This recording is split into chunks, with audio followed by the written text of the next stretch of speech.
Assalamu alaikum. That is, may God's peace be upon you. Welcome back to the Power of Educating Our Own. This is a show that is facilitated by the Clyde Muhammad Schools Network. We are a network of approximately 19 Clyde Muhammad schools across the country and in Bermuda. And we seek to work together to share resources amongst each other, to connect with the community in a bigger and better way, and also just to strengthen each other's position. And so this show allows us to be able to do that within that network, but then also broader, right? Have the conversations with the communities, the families, the schools, the masjids, and just those who have a real genuine interest in education and educating our own in both African American and Muslim communities. And so and I'm here with my co-host. Assalamu alaikum, Patricia Salahuddin. Welcome, everyone. And I am Quran Shakir. It is so wonderful to have all of you here. Welcome to the Power of Educating Our Own. Yes, and I don't even think I said my name, so we'll go back. I am Marsha Nivens Muhammad, and again, it is so good to be with you all this evening. Tonight, we are going to have another wonderful conversation. We've been having conversations about various different topics centered around education, how to fund our schools, what this school system was like in its inception stages, right? Putting it together and those who were connected to that part of the story. We talked about having the gardens on our premises and using that in our curriculum. And we've been having all of these very, very fruitful conversations to strengthen what we are doing in our efforts to educate our own. And tonight, we are going to talk about research, right? We're going to talk about some historical research. We have a dynamic sister with us, Sister Zakia Ali, who is a researcher and an educator. And we actually had the pleasure of having her come to one of our Clyde Muhammad Schools Network's meeting, and she just blew us away with all of the work that she's doing. And I'm not going to spoil any of it. We are going to bring her right into the queue so that she can tell us who she is, what she does, and I'm sure you're going to be just as amazed with the things that she shares as we were. Assalamu alaikum, Zakia. Assalamu alaikum, y'all. Everybody looking all pretty and stuff. Yes, I love it. With you looking so beautiful. I'm telling you, it's the glow. It's the glow. I love it. So tell us who you are, what you do. I mean, you're very passionate about the stuff that you do. So just kind of go for it, and we'll jump in with questions as they come. So I'm excited to be here. So I just want to say thank you to the CMS network, Sister Clyde Muhammad Schools Network, for bringing me on and having me to sit down in a conversation with you all, because I learned so much, just having conversations. So first I want to say Bismillah Rahman Rahim, Alhamdulillah Rabbil Alameen.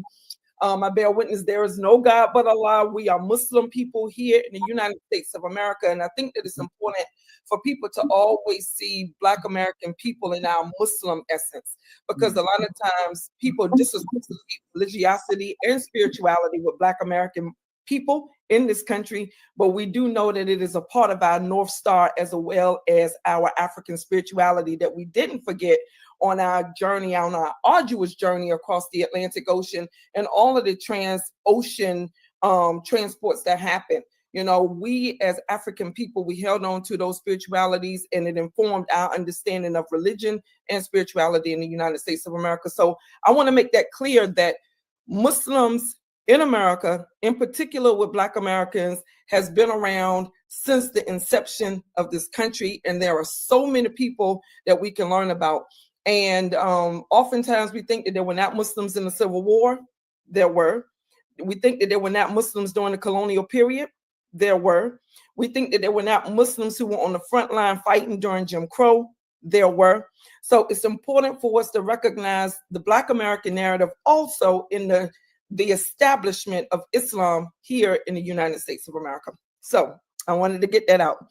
I am a very proud Southern girl and the granddaughter and the great-granddaughter of my grandparents who were sharecroppers, farmers, and landowners from Alabama, Coffee County, Chancellor, Alabama. And I think it's always important for us to put our ancestors' names inside of these spaces. So my great-grandmama was Miss Maggie Lampley, and we're named Maggie Brooks because my her line comes from the Brooks side. And my great-grandfather's name was Stacy Lampley. And my grandmother is Mary Peoples, or she was Mary Peoples, but I often tend to speak about them in the present tense because I know that their spirits are always with us.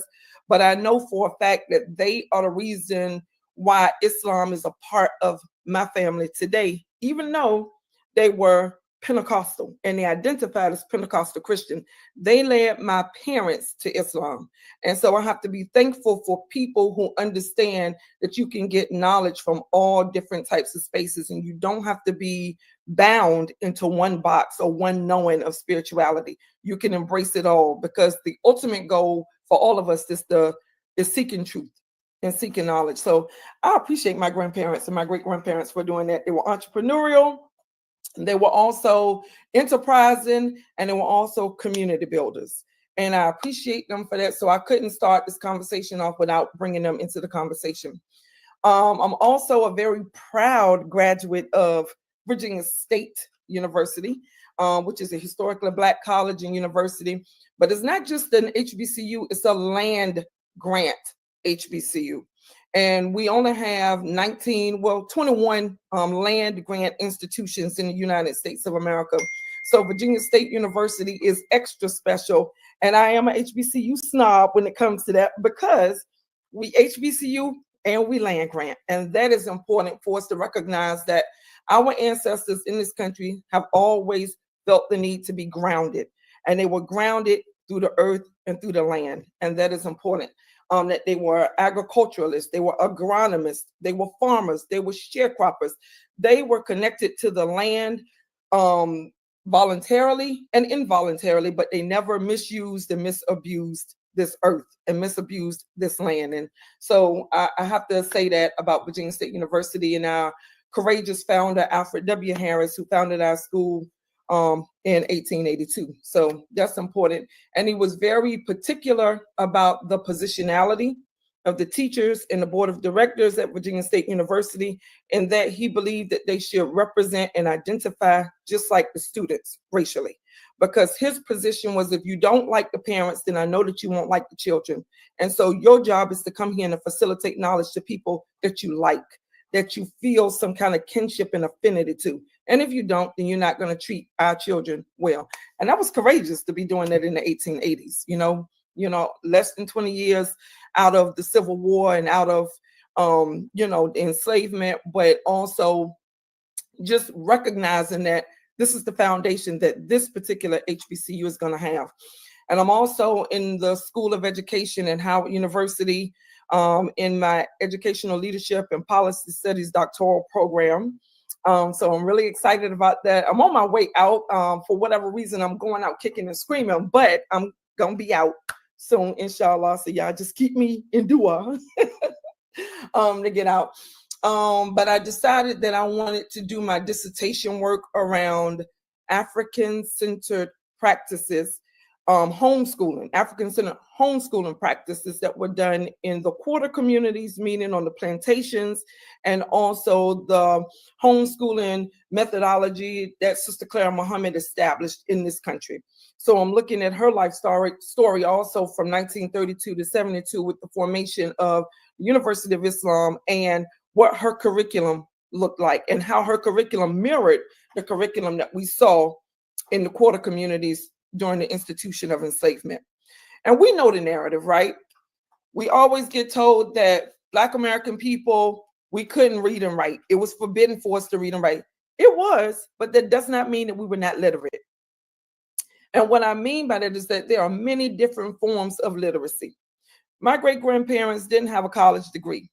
They didn't even graduate from high schools, but they were very literate farmers, so they knew how to keep me alive. So in our culture today in 2024, we often use the word read. Oh, that was a read. Are you trying to read me? And we say read because it is connected to literacy and information. How do you understand your environment? How do you understand the body language, the energy that a space has? That's what we call a read. So our ancestors have always been intuitive. They have always had information. They come from people who understood how to look at their surroundings, such as the Dogon people in Mali. They knew how to read the sky. They knew how to read the stars. They knew how to say, oh, you know what? I think that a comet is about to come. They knew how to do all of those things. So when we come to the United States involuntarily, not all of us, obviously, but when we come to the United States involuntarily, a large majority of us enslaved, we don't come across those waters as blank slates. And too long in teacher prep programs and in schools of education, we have been taught as teachers that students come in with this tabula rasa, meaning this blank slate. But we know that everybody walks into a space with knowledge. And it's about how do we download the knowledge that we have, because we get the knowledge from our culture. We get the knowledge from our parents. Our mothers are our first teachers, because as we grow inside of the wombs of our parents, of our moms, and whatever is happening in the environment, the baby is taking that information in too. So we are not coming into the world as blank slates. And oftentimes, we hold on to that like it's somebody else's job to pour into us what we already came into the space knowing. So if y'all haven't picked up on that already, I am a permanently licensed social studies teacher, 7 through 12. So my career was spent in the New York City Department of Education, teaching high school students social studies, global history, U.S. history, economics, anything dealing with social studies, which is one of the widest fields in education. That's where I spent my time working with who I call my forever never former students, because they're forever with me. I love them. I still talk to a great majority today.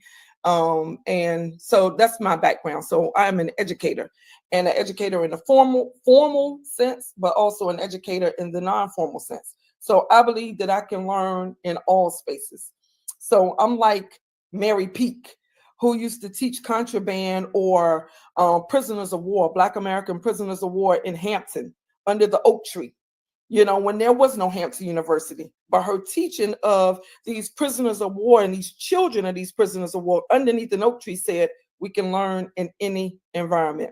But what is going to happen is that you're going to learn, so we can't use the excuse that, oh, I don't have a brick and mortar, I don't have 4 walls. We got a tree. We got the ground. The sky is the roof, and everything around us, those are our walls, and we can learn in those spaces. So the topic that I want to talk about today is what you all gave me, which is researching and knowing our stories, but I want to approach it similar to the way that we look at, or how the NCAA is looking at sports.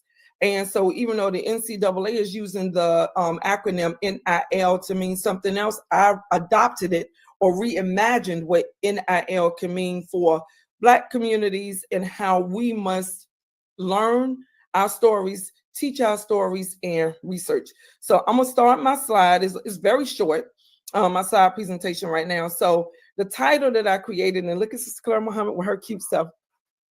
The title that I came up with is NIL, Why Learning Black History is a Sport and Not a Game. And the subtitle is Researching and Knowing Our Stories Through Niche, Interest, and Location. So I'm gonna talk a little bit more about all 3 of those different areas. What's the niche, what's the interest, and what's the location? So I'll progress the slide and then just share a little bit more about why I think those 3 areas are extremely important when it comes down to researching our stories and knowing ourselves. So the agenda, like I said, is to talk about these three different areas, because sometimes when we think about learning history, if we don't have a start in place, it can seem overwhelming. We can also get angry and we can say, dang, how come nobody ever taught me this when I was growing up? But the thing about it is that we should all be seeking knowledge from the cradle to the grave. So because you didn't get it in primary school, because you didn't get it in secondary school, because you didn't get it in higher education, it doesn't mean that the learning has to stop. It just means that you have to readjust and do it yourself, and we have always been do it yourself people, right? So I just wanted to define each one of these terms as I see them and as I use them and as I'm using them in this presentation. So when I say niche, what is some people might ask you, well, what's your niche? Or what's your niche? Especially when we see this world of entrepreneurs happening on social media and you're thinking about creating a quote unquote digital product, right? They'll ask you, well, what is it? What's your niche? So a niche is a special place of belonging, a space in which a person feels ownership. If we are talking about Black American history and Black history across the board in this country, we have to have a sense of ownership of that. These are our stories to tell. These are our people to highlight. This is our history to own, because it's all going to come down to perspective, right? Until you get the evidence, one side versus the other side. But we should be telling our own stories instead of waiting for permission to be able to tell our stories. So not too long ago, of course, we had the big flare up when it came down to the College Board. And the College Board and this AP African American history, and looking at states like Florida and looking at states like Texas, who decided that they don't want to teach Black history in the classroom. And now we look at the United States of America, where Black history is under attack. And so we see progressive places like some of the African American churches in Florida who are using their weekends to teach African American history. We have Sister Claire Muhammad schools that are teaching our children African American history in small microcosms in these small places. So it's important for us to understand, when you approach, how do I research Black history? How do I begin to research telling my story? Think about what your niche is. For me, I love stories, and it's going to go into interest, but I love stories about enslavement. I love the antebellum period. I also love studying about Jim Crow. Some people might be like, oh, how can you want to study those periods? They were so violent. They were so barbaric. Yeah, they were. They were very violent and they were very barbaric when you look at it through the eyes of the people who were committing the atrocities. But when you actually personalize the people who experienced those atrocities, they were a lot more than just enslaved people. They were creating vaccines. They were creating food, clothing.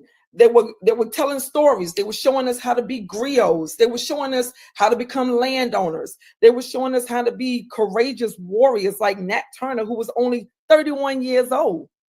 But history makes us think that he was a 70-year-old man. He was only 31, a young man. So you start to say, well, how is it that a young man can have all of that courage? So thinking about your niche is important. So this time period is really what interests me. And so when you have an interest, it means wanting, needing, and yearning to know something. I want to know what the lives were like for people who gave so much and received so little or nothing for me to be here. So I'm interested in that group because I believe they gave so much and got very little, if we think about it in the material sense. But if we think about it in the spiritual essence, if we think about it in the genealogical essence, they lived so I could live. They survived so I could survive.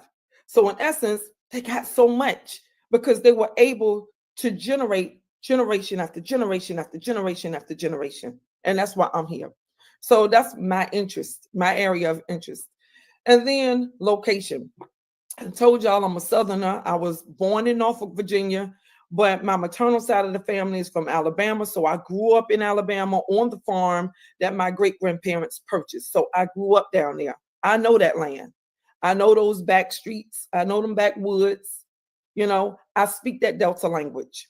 I'm not trying to code switch when I walk into spaces, because if I code switch, then that means that I'm dropping the language of my people. So I speak the language of my grandma. I speak the language of my great grandparents. I speak the language of my community down there.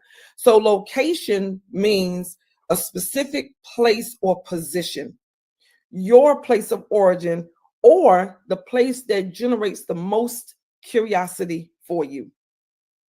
That is what I mean when I say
yearning to know something.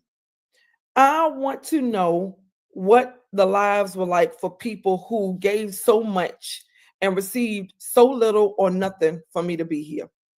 So I'm interested in that group because I believe they gave so much and got very little, if we think about it in the material sense. But if we think about it in a spiritual essence, if we think about it in a genealogical essence, they lived so I could live. They survived so I could survive. So in essence, they got so much because they were able to generate generation after generation after generation after generation. And that's why I'm here. So that's my interest, my area of interest. And then location. I told y'all I'm a Southerner. I was born in Norfolk, Virginia, but my maternal side of the family is from Alabama. So I grew up in Alabama on the farm that my great grandparents purchased. So I grew up down there. I know that land. I know those back streets. I know them backwoods. I speak that Delta language. I'm not trying to code switch when I walk into spaces, because if I code switch, then that means that I'm dropping the language of my people. So I speak the language of my grandma. I speak the language of my great grandparents. I speak the language of my community down there. So location means a specific place or position, your place of origin, or the place that generates the most curiosity for you. That is what I mean when I say location.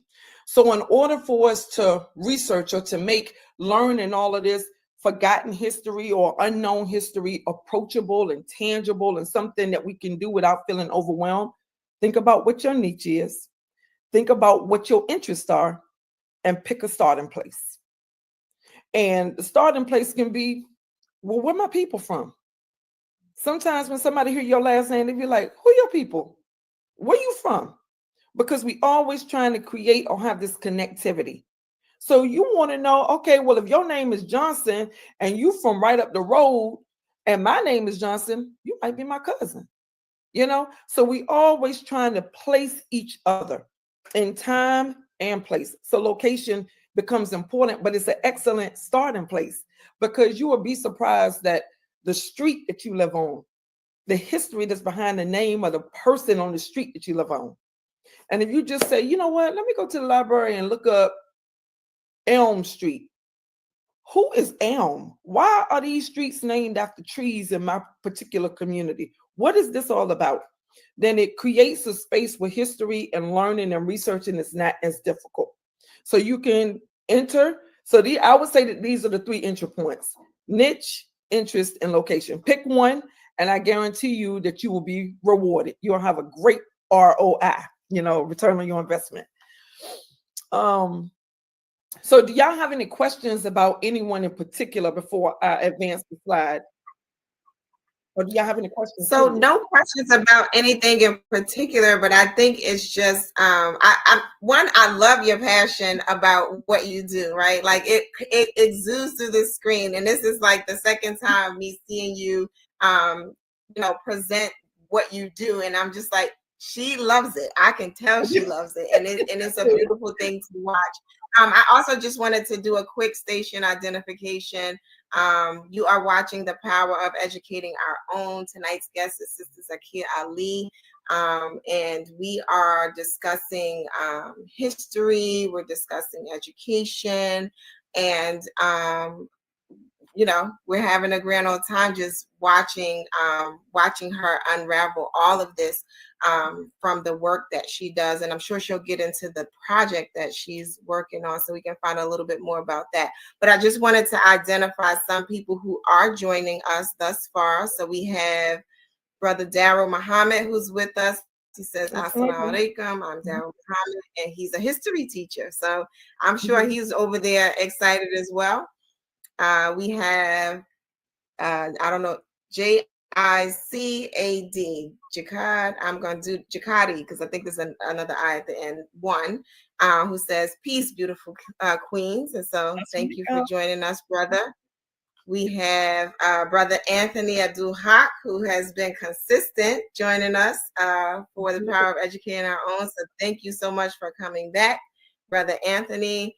And we have Alislam in the United States, again, consistent viewer. So thank you for coming back and being with us. We also have Masjid WD Muhammad, and they give their salams as well.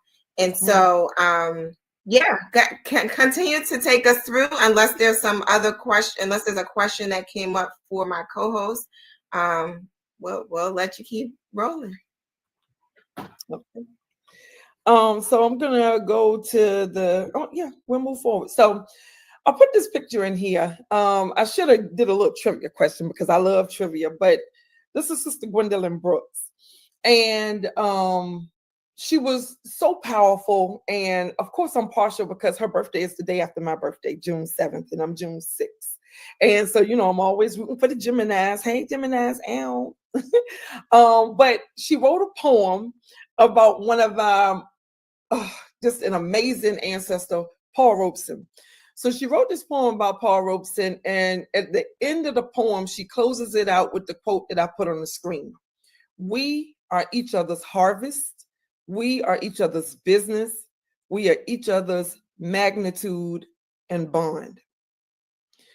When we research about ourselves, we are saying that I am my brother's and my sister's keeper. We are each other's business. We are each other's harvest. Can you imagine just think about the beauty of that. We are each other's harvest. When I read this poem, I think I was in high school when I read Gwendolyn Brooks, this poem in particular. But just thinking about being somebody's harvest, what does that mean? What does that responsibility look like? What does that honor look like to know that you are somebody else's harvest? And just to say it out loud, to proclaim it out loud, and to go through life with that kind of mindset that you are somebody's harvest and somebody is your harvest. We are each other's magnitude and bond. That means that we are inseparable. We are forever connected. And even though we have so many misnomers that come up inside of our culture, even though we attach ourselves to negative mindsets and we say different things like, oh, that's why it's happening like this, because Black people don't like to stick together. We say things like that and we perpetuate these lies, but we know the truth. The truth is what we see from our ancestors. We are each other's business. We are each other's magnitude and bond. We see that in Sister Clara Muhammad. Sister Clara Muhammad could have been like, look, I got my 8 kids It's hard for y'all, but it's hard for me too. I'm gonna just stay over here and mind my Black business, because we see that all the time on social media. I'm gonna mind my Black business and take care of my kids. But that's not what she said. Through a curriculum called the University of Islam, she didn't say the House of Clara Muhammad. The university. We know that universities bring students from all around the globe to come into these spaces, to occupy these spaces so that we can facilitate knowledge together. We also know that universities and the university models, they started on the very continent that so many of us came from. These were the centers of learning in Mali, in places like Timbuktu, Sankore University, in places like Timbuktu, the Jangabari Mosque, in places like Janneh, since the 700s.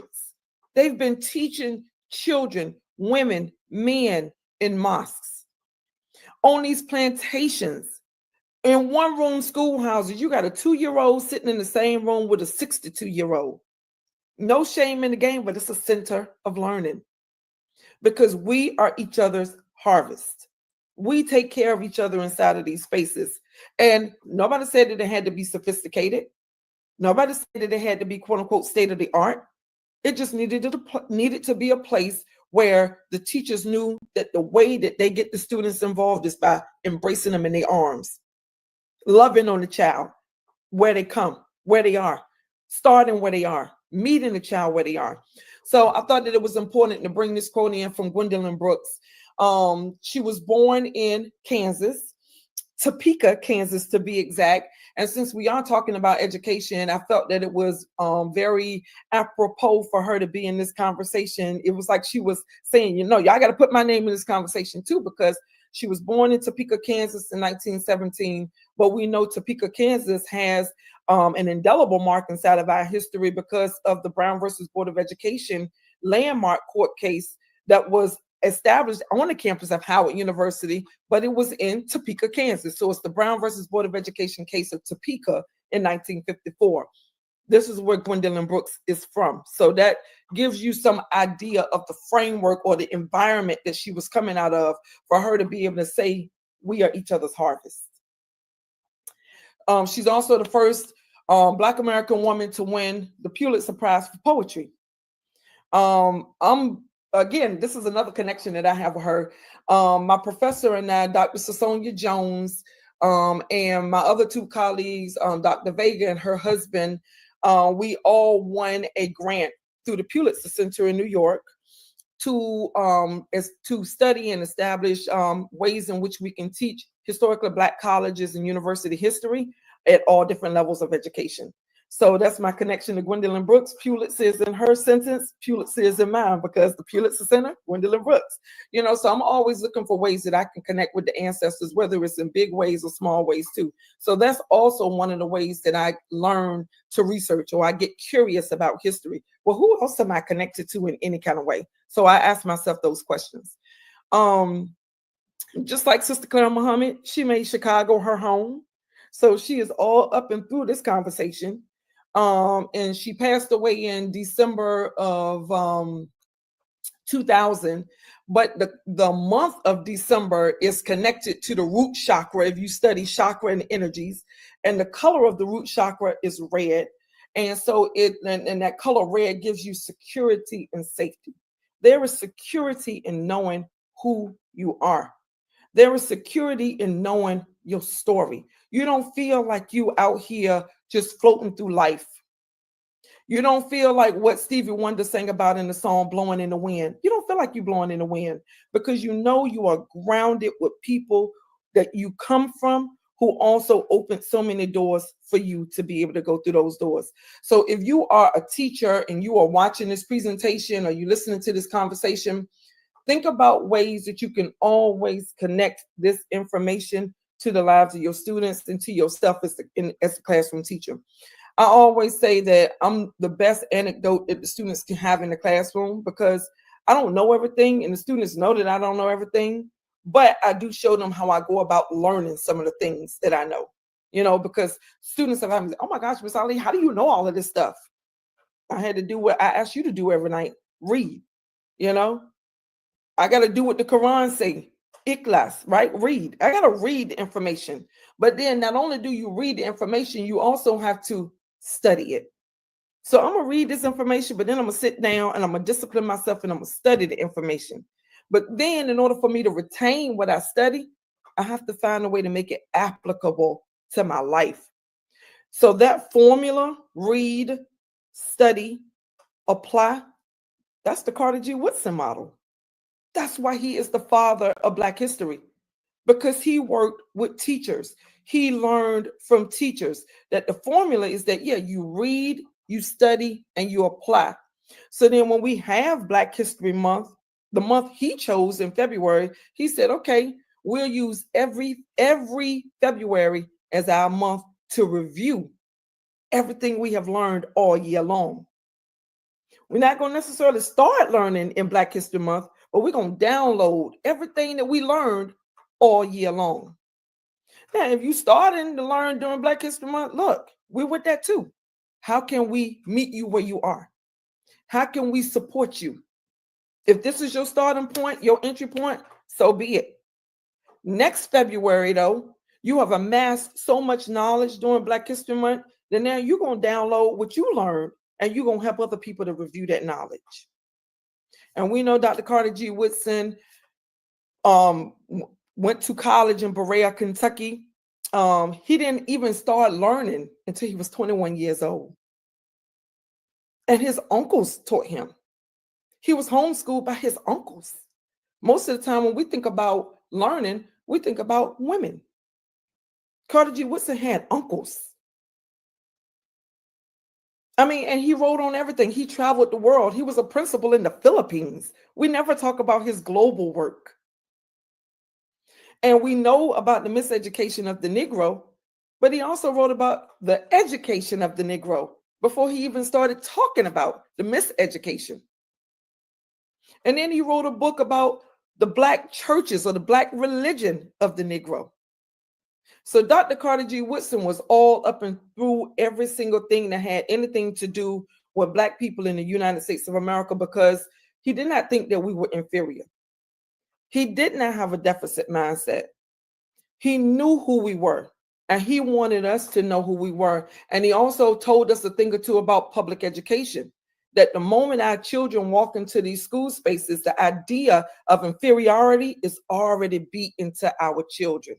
The moment they walk into the classroom, the teacher never has to write anything on the board. Walking into the classroom and feeling othered, walking into the building and feeling like a criminal, when you have to go through scanning and metal detectors and being not told or not saying, oh, come on this side, but being yelled at, shouted at, get over here, get on this side, take your belt off, talking to people first thing in the morning like they don't deserve softness, they don't deserve love, they don't deserve care. So Dr. Carter G. Woodson let us know this information. He also taught where? At Howard University. And if you come to DC, you can always go visit his museum. You can always go to O Street and visit the statue that's sitting there with Dr. Carter G. Woodson. And it's just so much history that he left behind as an ancestor, right? So if you don't know who Gwendolyn Brooks is, go read her poem, Paul Robeson. That's an excellent place to start.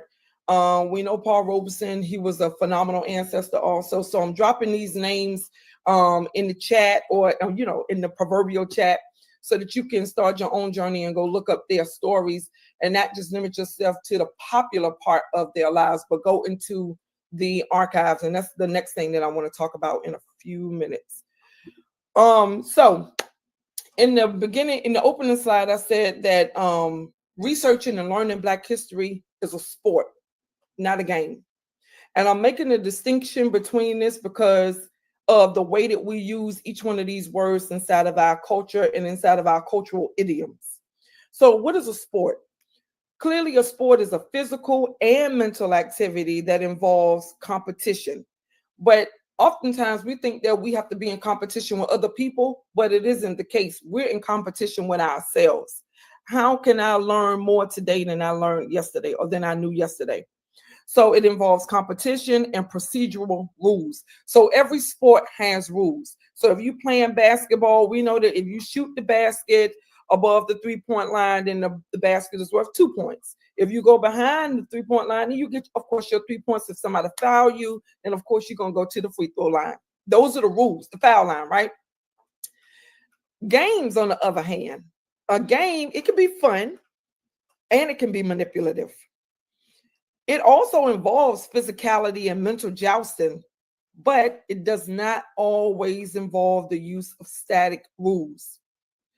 That's why we can look at people and be like, look, don't play games with me. Because the minute that you start to learn the game, what happens? The rules change. So if we go back, let's just use Jim Crow. As a matter of fact, let's use Jim Crow, but let's start with Ida B. Wells, right? We know Ida B. Wells was a anti-lynching crusader. That's how she's listed, right? Before she was an anti-lynching crusader, she was a daughter. She had brothers and sisters. Her parents passed away. She was an HBCU student. She was teaching her brothers and sisters because they needed to learn. And she became a teacher herself, and she transitioned from education into journalism. So one of the things that she did is she said, yo, look, y'all gonna play games with me? I'm gonna play games with you. Because every time when we get ahead, y'all change the rules of the game. And so what she did is she said, okay, if y'all gonna change the rules of the game, then I'm gonna use your game with you. And so she took the stories that white people wrote in the white press, and she used those stories against them, and they called her a liar.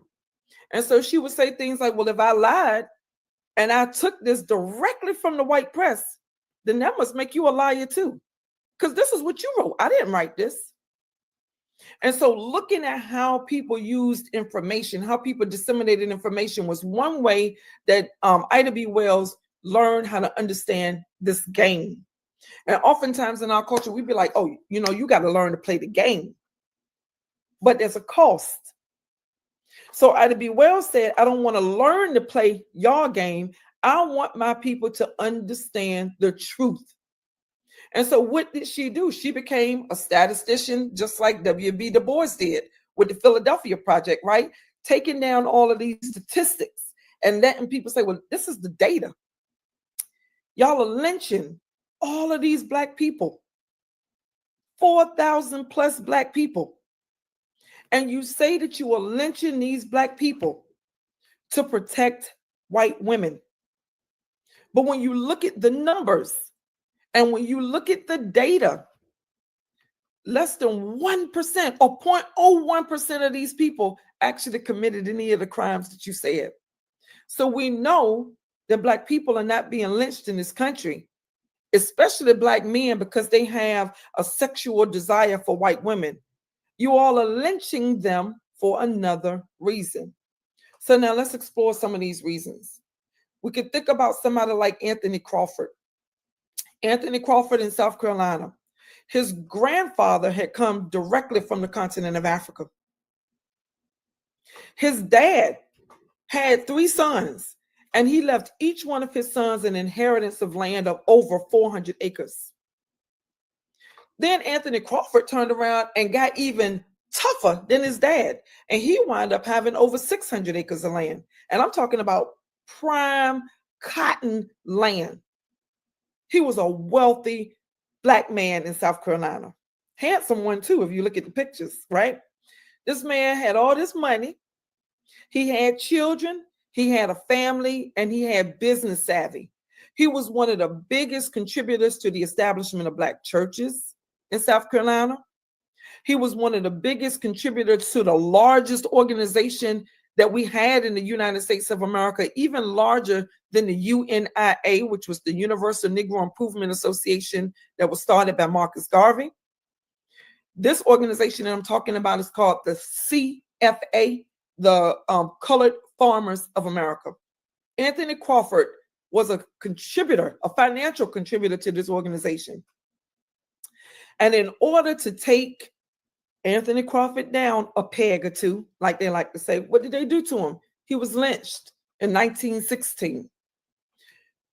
Why? To take his property.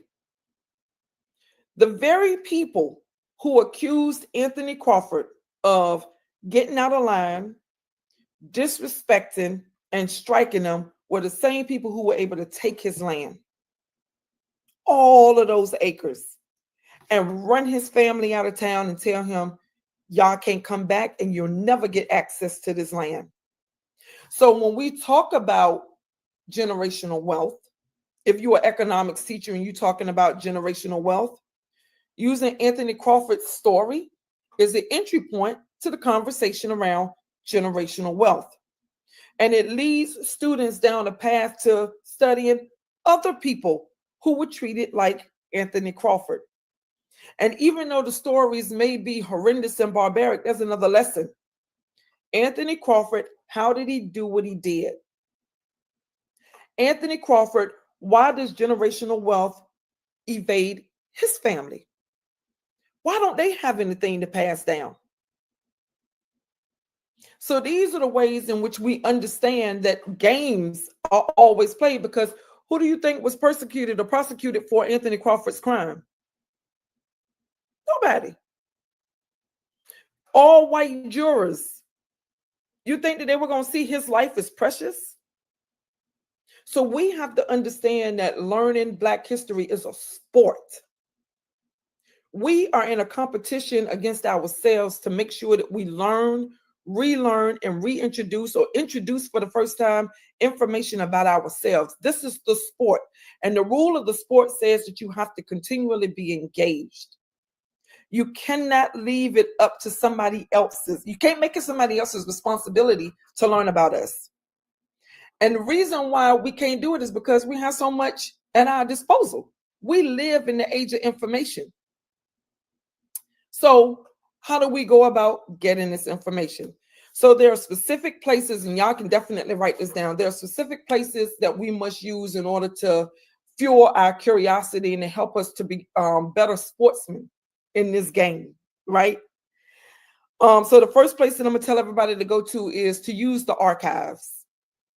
Two of the largest repositories of Black history in the United States of America are the Moreland Spingarn Research Center that is at Howard University. It is the largest repository. So you can go to the Moreland Spingarn Research Center, MOORLAND, Spingarn, SPINGARARN. So go to the Moreland Spingarn, go online to howard.edu and then type in Moreland Spingarn, and you can actually access the digital archives. But it's nice when you go into the physical place and you go into those boxes and you touch the paper, you touch the books. So the Moreland Spingarn Research Center, in this research center, you can also access the Black press, because Ida B. Wells, she utilized the white press, but it was newspapers like The Crisis that documented every time a Black person was lynched so that we could get another side of the story.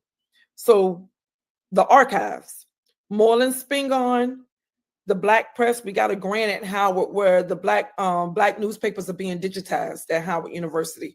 So that's an excellent place to start reading. And if you anything like me, you will go down a rabbit hole, because I sure did use these newspapers. I got me a subscription to newspaper.com. I put a date in, I put a name in, and then I just started reading those articles. So those are two places. And then also the Schomburg Center for Research in Black Culture, which is in Harlem. Definitely utilize the Schomburg Center, which is a part of the New York Public Library. So the archives are a great place to start. You can also go to museums. Museums are a great place to go. We do have an association called the Association of African American Museums. The executive director of this organization is an HBCU graduate. Her name is Dr. Vedette Coleman Robinson. We went to school together. They are constantly putting out information about how you can utilize the museums to help with your transfer of knowledge, to help with the research process. These buildings are not just sitting here dormant, but if we're not using them, then we're missing out on a large part of this information. So of course we have the National Museum of history and African American culture in DC.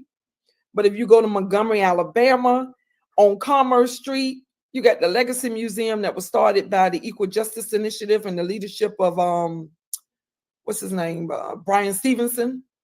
So you have places. We have museums in Mississippi. We have communities in Mississippi that have archival information where we can learn more about our community. We just have to go to these places and use them. So the archives, the Black press, you can find all of this stuff inside of the archives. The other thing that I want to encourage everybody to use is your community. How many times are we sitting near elders and we never say anything to them? You know, we have to learn how to sit at the feet of our elders and just listen. It's not about talking all the time. As a matter of fact, it's less about talking and more about listening. They want to talk. They want to share. They want to tell us about their lives, right? So talk to the elders, sit at their feet. The other thing that I have learned that really, I will make a U-turn in a minute when I'm driving. You ever drive down the highway and y'all see these great historical markers on the side of the street? So my eyes are real quick. You know, like I can spot a Black name or I can spot the word Black on one of these signs real fast. And when I do, then I'll pull up and I'll pull over on the shoulder, or I'll go to the next exit, I'll make a U-turn and I'll come back to that marker. These historical markers are intentionally placed. There's a process to get the markers done in the first place. So you have to apply to get a marker. You have to pay a certain amount of money. In your application, you got to make a good case as to why this particular marker should be named for either an individual or community, so forth and so on. There's a process. So they don't just pop up on the side of the highway just because. But they give us a lot of information, and they also give us some location of where this history happened. So this t-shirt, can y'all see? So this t-shirt that I have on, and I have a line of them. So these are my homebound tees. And if you look at my t-shirt, I am obsessed with, what is it called? All Black towns in the United States or around the world. So on this particular shirt, I have Rosewood, which we know is in Florida.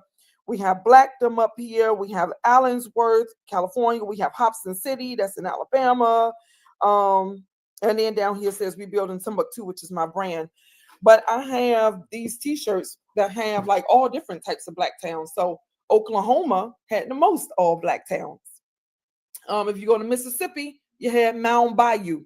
If you go to Kansas, you got Nicodemus. You right here in Maryland, I found this all Black town because I was being nosy, called Rossville, named after a Black man, Mr. Ross. You know what I'm saying? Glen Arden, right here in DC. These were all Black towns, whether they were incorporated or unincorporated. So being curious and being nosy is what a lot of people like to call me. But being curious and being nosy, when I see those historical markers, I always pull over because they give me information.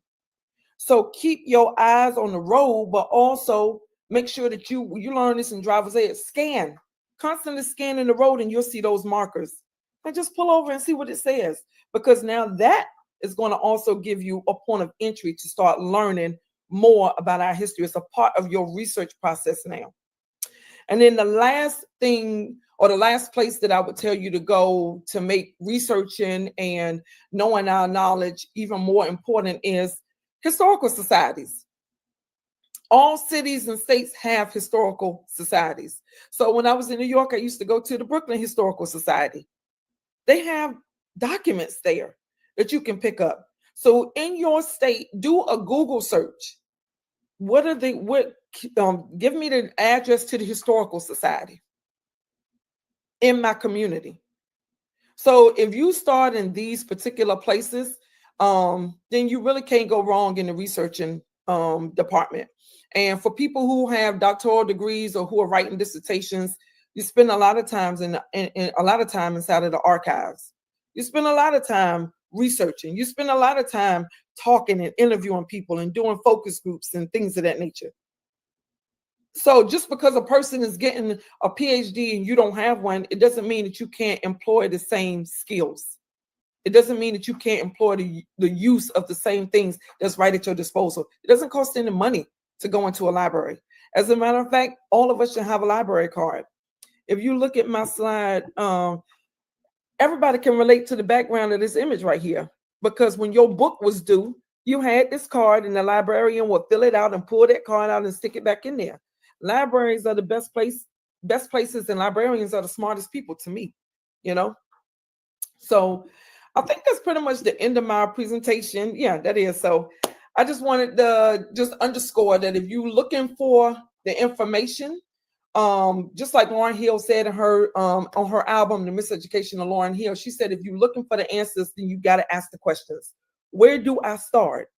Start in the archives, you start in the community, you start looking at those historical markers, you actually start with the historical societies, but then you narrow it down by your niche, your interest, or your location. And you can't go wrong. Amazing. Amazing. That was amazing. And so absolutely. And I said it in the beginning. She's dynamic. She's super passionate. And, it's just, I think it's just so good to have people in our community who can give us information about various different topics that help to build this thing out that we're working on called community life even bigger and better. And so, yeah, I'm in awe for a second time, because it was a really good presentation about,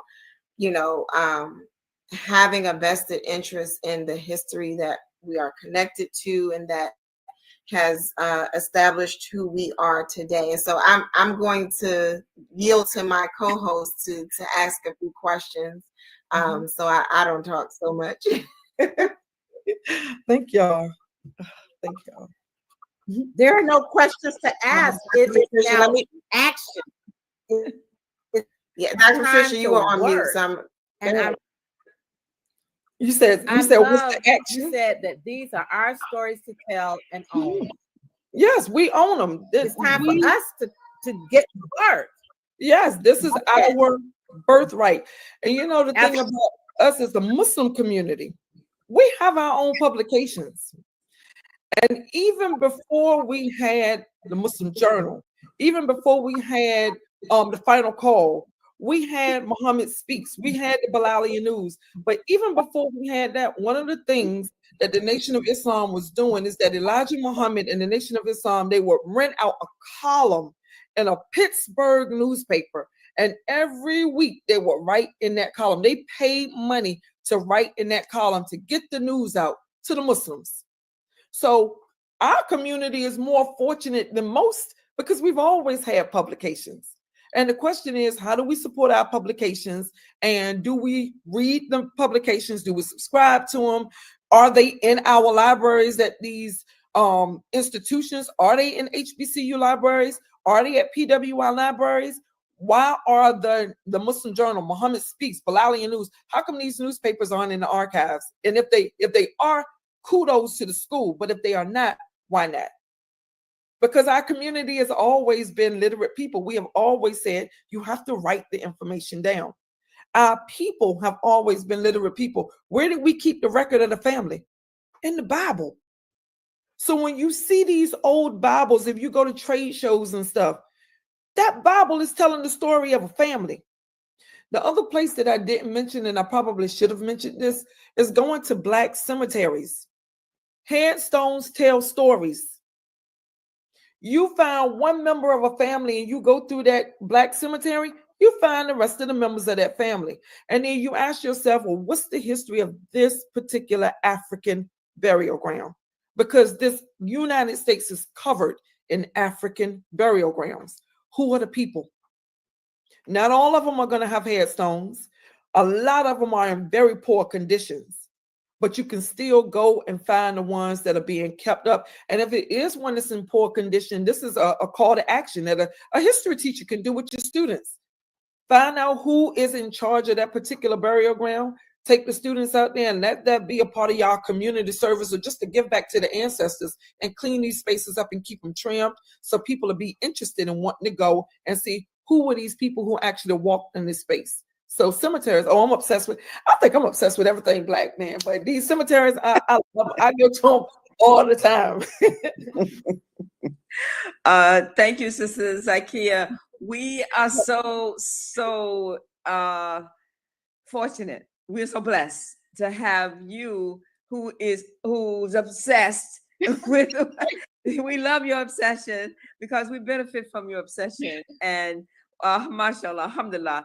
I just want to, say that, well, ask, what would be your suggestion for a teacher who is in one of our schools? Because, you mentioned that, we got to teach our own children, right? Mhm. We have to do it. And then there's some places across the country, churches are doing it, but we do have our own schools. Right. So what advice would you give to administrators and teachers of the Claire Muhammad school system in terms of teaching this history? What advice would you have for us? So what I would say is that, for one, if the CMS is called a network, then it needs to be a network.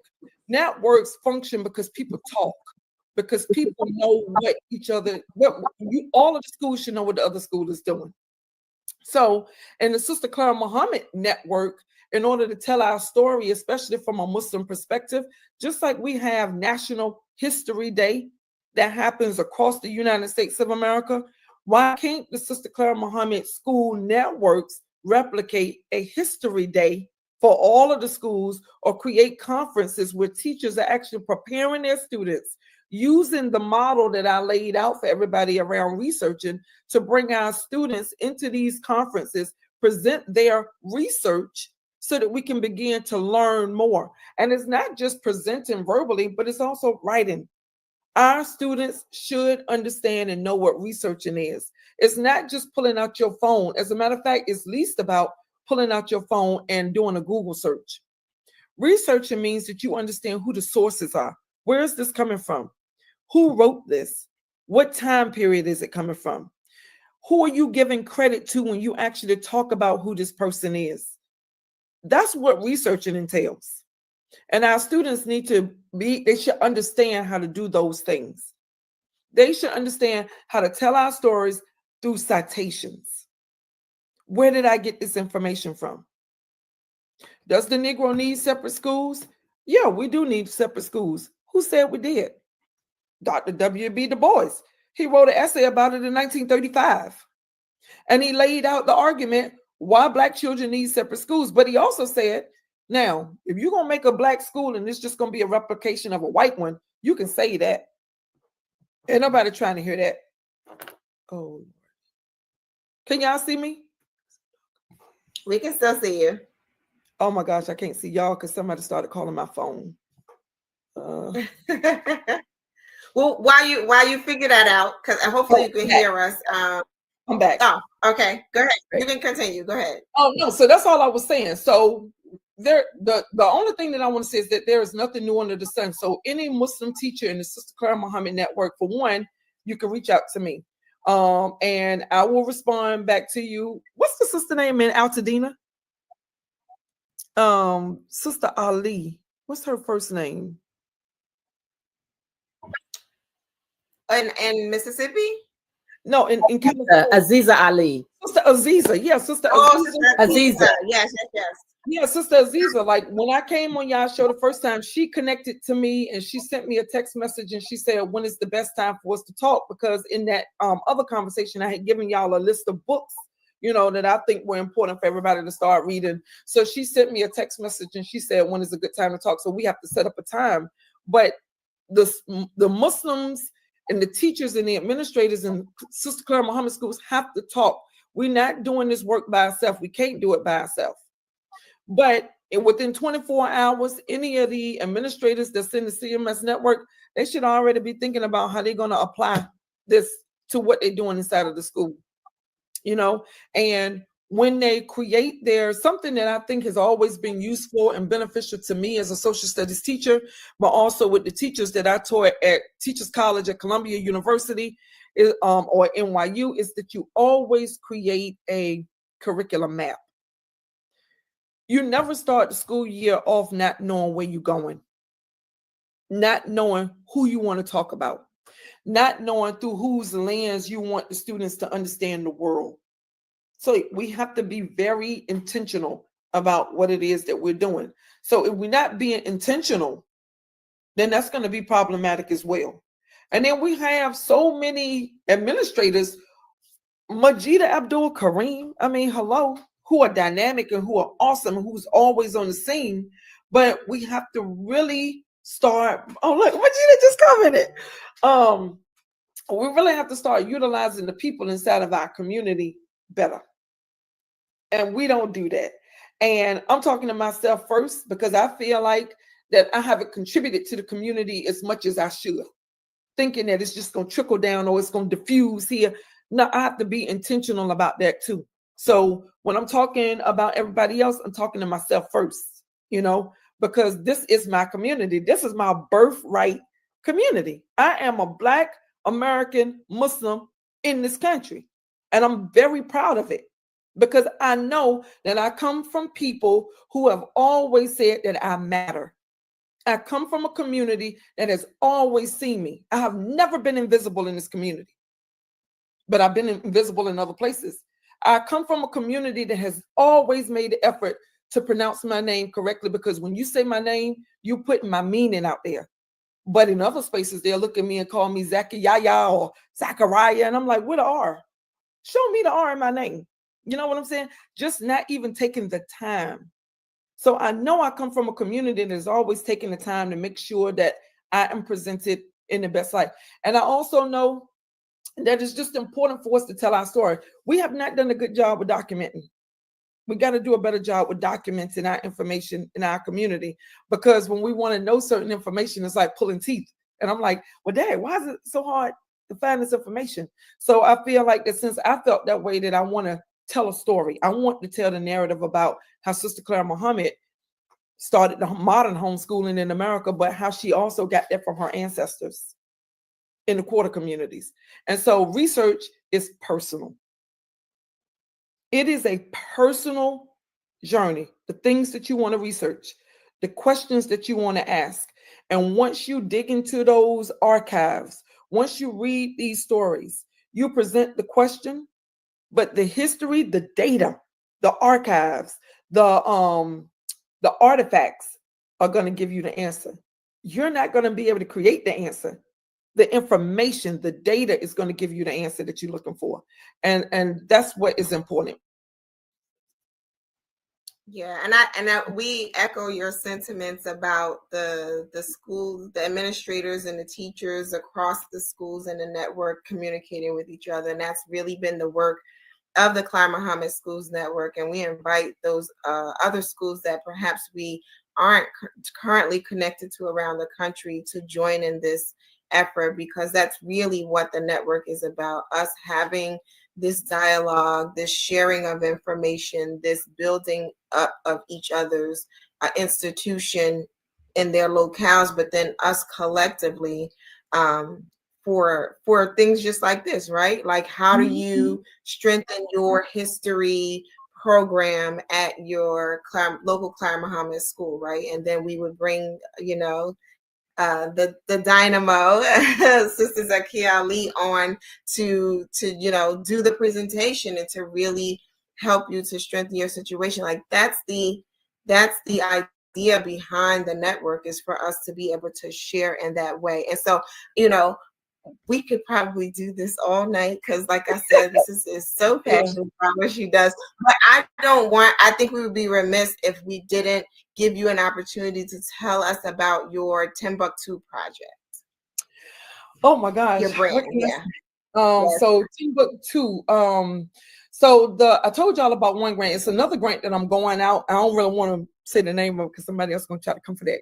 But I'll let y'all know later on. So sometimes you got to guard some stuff. But I was able to go to Mali in November. I'm thankful for my imam at Masjid William Salam, Imam Ismail Salim, and he's young. We're the same age, so a lot of times people look at him and be like, oh, you a young imam? How you becoming an imam so young? He's rightly guided by Allah, so I'm thankful for him. And another brother that he was working with, Brother Vincent, Vincent Greer II, and he's an archivist at the Blyden Branch Library, which is 100 years old, over 100 years old in Norfolk, Virginia.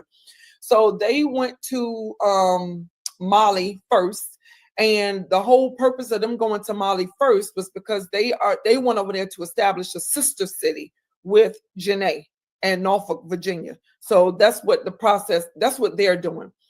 So they invited me to come, and they also invited my uncle, brother Kareem, to come along on this trip. And the reason why I was invited to come along on this trip is because for the past 20 years, I have been teaching about Mali. I'm a social studies teacher. So I have been teaching about all of the empires in Mali. And when I was teaching about the empires in Mali, I grew this, I don't want to use this word over and over, but I did grow an obsession with Mali. And, and what made me look at them differently than all of the other kingdoms that I was teaching and studying is that I realized that Mansa Musa is the wealthiest person who walked on this planet. But you start thinking about, well, how does somebody make that kind of money? What are they doing? So naturally, most people are inclined to say, oh, they must have diamonds, or they must have gold, or they must have some crazy reserve of a natural resource, which we know Mansa Musa gave out a whole bunch of gold on his journey, especially when he went to go make Hajj. But that's not how they made their money. They made their money from books and knowledge and from exporting books. You don't hear about this from other civilizations, that they made money off of books. I mean, and now today, and I'm going to make this parallel. Jeff Bezos, how did he start Amazon? What was it? It was a bookstore. This man is the wealthiest person from starting with books. We already had that blueprint. Mansa Musa, his uncle Abu Bakr, who brought 2,000 ships to the Americas in the 1200s. These people were able to employ the use of ships to come to the Americas, where a lot of us descended already from these Malian people, these Bambara people. We already descended from them, some of us. Not all of us came over here enslaved. But we already come from people who knew how to create a center of learning and made money off of books, y'all. So when I was teaching that, I'm like, oh, this is crazy. So in June of 2020, I launched Rebuilding Timbuktu. It was during COVID, the pandemic, and I was sitting in this house going stir crazy. So I didn't do it out of boredom. I was intentional about it, but I was in this house because I had no connection to the outside world. So I started Rebuilding Timbuktu. And for me, Rebuilding Timbuktu, we are an information brand. And because we are an information brand, we do things to disseminate information.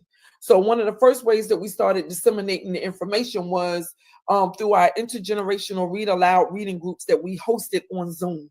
So I did a whole 9-week course, y'all. I'm telling you, we met every Tuesday and Thursday from 8 to 9 for 1 hour, 18 sessions. And we did this during the summertime to supplement the learning that the students would get when they went back to school, but also so it could be a community thing. It's the summertime, schools are closed, it's COVID, you can't be outside. So what we gonna do? Let's get in front of the Zoom, log into Zoom. We live streamed it onto Facebook, and to other spaces, but that's what Rebuilding Timbuktu did. That's how we started it. And so since starting Rebuilding Timbuktu, I have made connections and partnered with schools in Mali, directors of education in Mali. When I went in November, I actually took school supplies. Inshallah, I'll be going back soon to continue this work and thinking about how we are building a bridge across the Atlantic.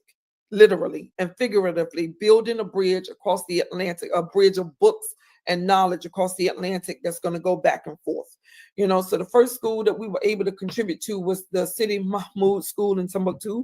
And there's so many other schools, but it's important, that we make these connections. So that's what the work is in Mali. And I just love the place. So much.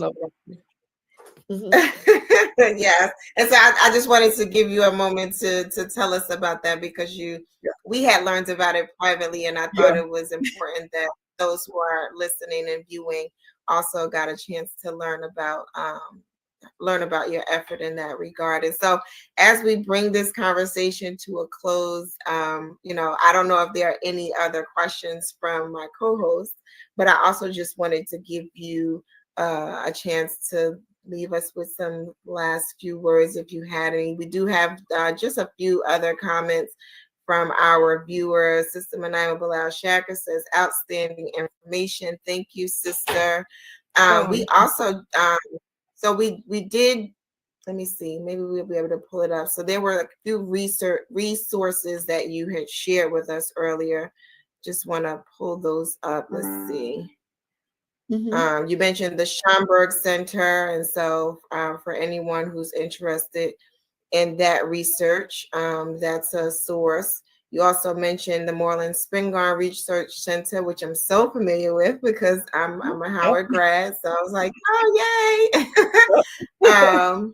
Let's see. You talked about the Association of African American Museums, and I guess that's connected with the U.S. National Park System. It is.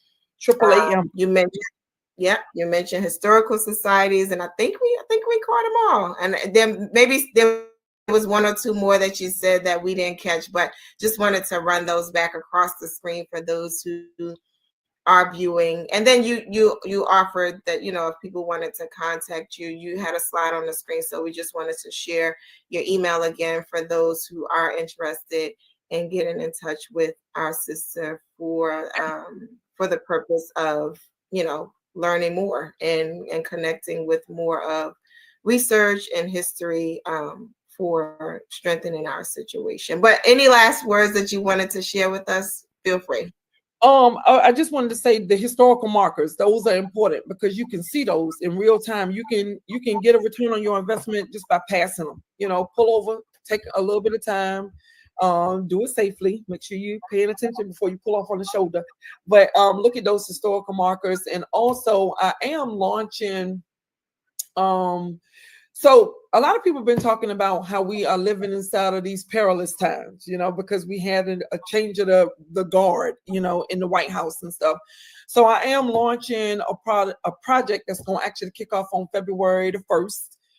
And it's weekly information about how Black people in the United States of America dealt with difficult times, economically, socially, and politically. So that information will be going out, and y'all also can reach out to me on my on the email. And if you want one of these shirts, I have them in different colors, and they also represent different towns. So I'll launch all of that, or I'll send it to y'all, and y'all can put it on the CMS network if anybody is interested. And you can also email me, and you can buy it through my store, like my Etsy store and my Shopify store. So yep, I keep y'all posted on everything that's happening, and I'm just thankful that y'all invited me to be here. And I love seeing all of the sisters on the screen. I will send out a call right now, or a CTL, call to action. I want to see some brothers also on the screen and writing this information and being involved too, because I know that we oftentimes think about education as a female-centered space when it comes down to the teachers, and we look at the administrators as being mostly male. But I think that this is a shared effort between all of us to do this work, to make sure that we are telling our stories, and that we are telling our stories inclusively of one another, because we know that our ancestors told us that we need each other, and we are members of sororities, we're members of fraternities, we HBCU graduates, we PWI graduates. We are in all of these spaces, and there's no reason why we don't know our stories and why we're not constantly bringing new information to one another. So I want to say thank y'all for that. I also have to take just 1 minute and do a quick moment of silence for my Aunt Peaches. And if you know anything about the name Peaches, it's something that people in the Black communities, everybody got an Aunt Peaches or Uncle Junebug or somebody. So may Allah have mercy on my Aunt Peaches' soul. She passed away. She was a phenomenal woman. And she was, for me, the historian of my family, because she told me and taught me so many things about my daddy, who was her younger brother. So to me, I look at her as the griot, because she transferred knowledge to me. And she did it with a smile. She always looked like my grandma would say, put together. She had her makeup done. She looked cute every time she talked to me, you know, and that's what we're supposed to do in our communities. Talk to the people who in your family, who's the historian, so that you can learn the information and you can pass it on. Excellent, excellent, excellent. Thank you again so much for gracing us with your presence. This has been an amazing show, learning about the work that you do, but also just an encouragement for us to do that deep dive into history and to bring that alive in the classroom for our children. And at home, right? Because I mean, when we talk about the various different things on this show, yes, we are talking about it for the purpose of educating our own in the classroom, but that education is so far beyond the classroom. You talked about growing up on the farm and being connected to all of the rich history that you're connected to, and that's a learning experience as well. So we thank you for bringing that to us today. I want to give my co-host just a second if they had any last questions. I didn't want to skip over that. I did see a comment or two from our viewers before we close out. Brother Darrell said, Omar Ibn Said, scholar, forced into slavery in Charleston, South Carolina, identity escaped to Fayetteville, North Carolina, and he wrote the opening chapter of the Holy Quran on the wall in the jail, and the jailer was shocked. So that's some history that he's sharing with us. And you know, if anyone else wants to throw a quick question or a quick piece of information, comments, feel free. But I'm going to give my co-hosts a chance to give us some closing remarks as well. I want to thank you again, Sister. Thank you so much. And then I just want our audience to know that this Sister Zakia's work is kicking off a series that we're about to do on the same kind of subject with different perspectives. So you have laid a wonderful foundation and a wonderful playbook for us, since we're talking about sports. Wonderful playbook for us to really use in telling our story and preserving what's in our families, in our communities, and you know, that historical perspective. Thank you so much. Okay, come on with the connection to the sports. I'm loving it. Yes. Sister Zakia, I ditto what Sister Quran has just said, and the only thing that I can add to this is a dua for you. I want to say that we are so grateful to Allah for you, and that we pray that Allah will continue to bless you with that curiosity, that desire for knowledge, and the willingness to share with us, because we benefit from what you're doing. And we give praise and thanks to Allah for you, and may Allah continue to bless you and guide you and protect you. Oh, Amen. Amen. Y'all are awesome, and I'm only here because y'all invited me. And Majida, I gotta say her name because Majida connected me to you, Dr. Patricia. And you know how we rock and roll already, Dr. Patricia. So you know, we're gonna be talking a lot.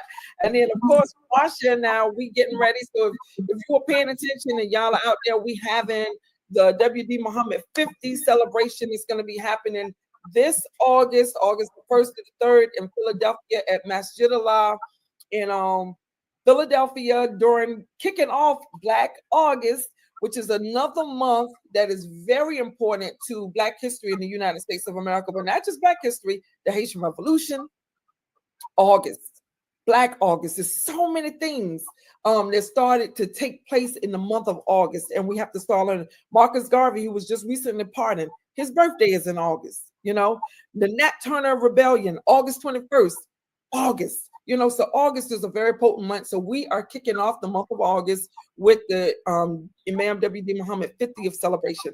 So go on our Instagram. We have more information coming out, but that's what Marsha and I have been working on. So listen, we got a lot of things in the fire, but we're working. And Imam W.D. Muhammad's education is our number one priority. So a lot of people say that you need to have wealth and you need to buy a house, but you still have to be educated on how to do those things. So education is our number one priority. Absolutely. And we couldn't have ended it out any better. This has been the power of educating our own. Tonight's guest was Sister Zakia Ali, and we talked everything history and education. You can watch this replay on Facebook and YouTube. And we ask that you come back and see us next week. This show broadcasts every Sunday at 7 p.m. on Facebook and on YouTube. And although AM 360 is no longer a part of our broadcasting network of, where this is being streamed, we will have some updated information for you for how you can catch us on other platforms besides Facebook and YouTube. But Sister Zakia, again, we thank you so much for being with us. And until next time, Assalamu alaikum. Assalamu alaikum, y'all. Thank y'all so much. Sister Clara Muhammad, a Black Muslim woman from Macon, Georgia, was an extraordinary leader and pioneer. Her contributions, especially in the development of Islamic education in America, paved the way for thousands of Muslim families to take ownership of their children's future, starting at a time when homeschooling was illegal in the United States. She eventually established a network of schools that was later named Sister Clara Muhammad Schools in her honor by her late son, Imam Warith Din Muhammad, rahimahullah. Sister Clara Muhammad helped establish the important role women had in early Muslim American history and was an inspiration to future generations of leaders.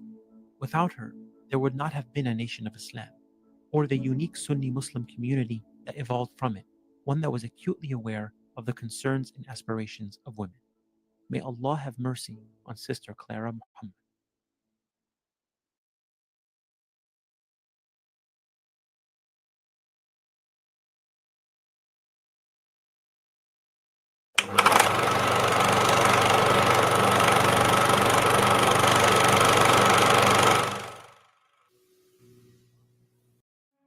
Sister Clara Muhammad, a Black Muslim woman from Macon, Georgia, was an extraordinary leader and pioneer. Her contributions, especially in the development of Islamic education in America, paved the way for thousands of Muslim families to take ownership of their children's future, starting at a time when homeschooling was illegal in the United States. She eventually established a network of schools that was later named Sister Clara Muhammad Schools in her honor by her late son, Imam Warith Din Muhammad, rahimahullah. Sister Clara Muhammad helped establish the important role women had in early Muslim American history and was an inspiration to future generations of leaders. Without her, there would not have been a nation of Islam, or the unique Sunni Muslim community that evolved from it, one that was acutely aware of the concerns and aspirations of women. May Allah have mercy on Sister Clara Muhammad.